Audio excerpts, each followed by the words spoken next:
दोस्तों, आप भारत के किसी भी हिस्से में चले जाएं, सभी जगह शादियों में काफी धूमधाम, मस्ती और हंसी ठिठोली होती है।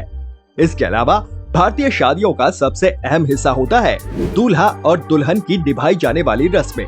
इनमें कुछ रस्में शादी से पहले तो कुछ बाद में तो कुछ शादी के समय निभाई जाती हैं।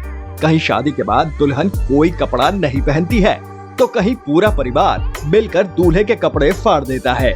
कहीं दूल्हे का स्वागत फूलों या मालाओं से नहीं बल्कि टमाटर मारकर किया जाता है।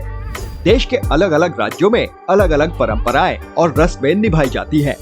कुछ परंपराएं ऐसी भी हैं जो आपको चौंका देंगी। आज हम बात कर रहे हैं कुछ ऐसी ही चौंकाने वाली शादी से जुड़ी परंपराओं की। तो पहले बात करते हैं भारत के उस गांव की जहां शादी के पहले सप्ताह नई दुल्हन कोई कपड़ा नहीं पहन सकती है। इस दौरान पति पत्नी एक दूसरे से हंसी मजाक भी कर सकते हैं। यही नहीं, दोनों को एक दूसरे से दूर भी रखा जाता है। हिमाचल प्रदेश की मणिकर्ण घाटी के पीड़ी गांव में ये परंपरा आज भी निभाई जाती है। इसके अलावा दूल्हे के लिए भी कुछ नियमों का पालन करना पड़ता है। दूल्हे के लिए क्या है पहले सप्ताह का नियम? हिमाचल के पीड़ी गांव में शादी के बाद सिर्फ दुल्हन बिना कपड़ों के रहती है। हालांकि दुल्हन इस दौरान सिर्फ ऊन से बने पट्टे पहन सकती है। ये नियम कुछ सावन के 5 दिनों में पीड़ी गांव की महिलाओं के बिना कपड़े पहने रहने की परंपरा जैसा ही है। यहाँ सावन के 5 दिनों में महिलाएं और पुरुष कुछ नियमों का पालन करते हैं। जहाँ महिलाएं 5 दिन कोई कपड़ा नहीं पहनती, वहीं पुरुष इस दौरान शराब नहीं पीते। शादी के बाद के पहले सप्ताह पुरुष यहाँ शराब को हाथ तक नहीं लगा सकते हैं।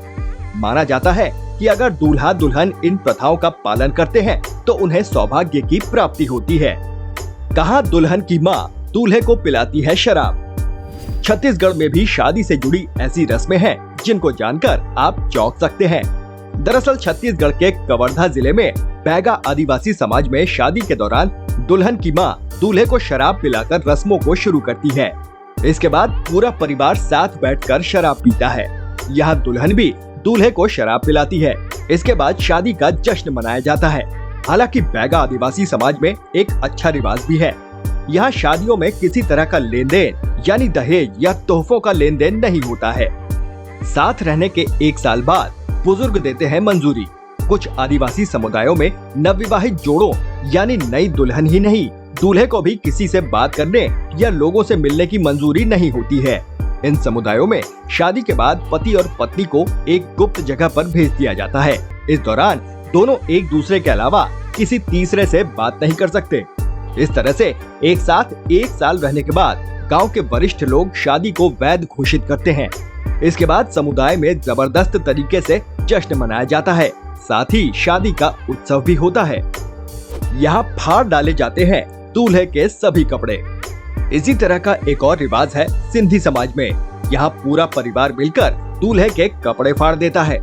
सिंधी समाज में 60 या वनवास की रस्म में पंडित पूजा करने के बाद एक छल्ला दूल्हे और दुल्हन के दाएं पैर पर बांधता है।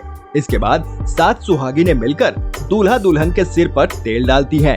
इस रस्म के बाद दोनों को नए जूते पहनकर एक मिट्टी का दिया अपने दाएं पैर से तोड़ना पड़ता है। अगर दिया टूट जाता है तो शुभ संकेत माना जाता है। इस रस्म के बाद दूल्हे के कपड़े फाड़ने की परंपरा है। इस रस्म में पूरा परिवार मिलकर दूल्हे के कपड़ों को एक साथ फाड़ देते हैं। माना जाता है कि इस तरह से कपड़े फाड़ने पर बुरी ताकतें चली जाती हैं और शादी में सब कुछ शुभ ही होता है। तो दोस्तों, अगर आपको भी भारतीय शादियों के किसी अनोखे रस्मों रिवाज या परंपरा के बारे में जानकारी है तो हमें कमेंट करके जरूर बताएं। और अगर ये वीडियो आपको पसंद आया हो तो इसे लाइक और शेयर करना ना भूलें। और इसी तरह की अन्य रोचक जानकारियों के लिए सब्सक्राइब करें हमारे चैनल को। फिर मिलेंगे एक नए वीडियो के साथ। नमस्कार।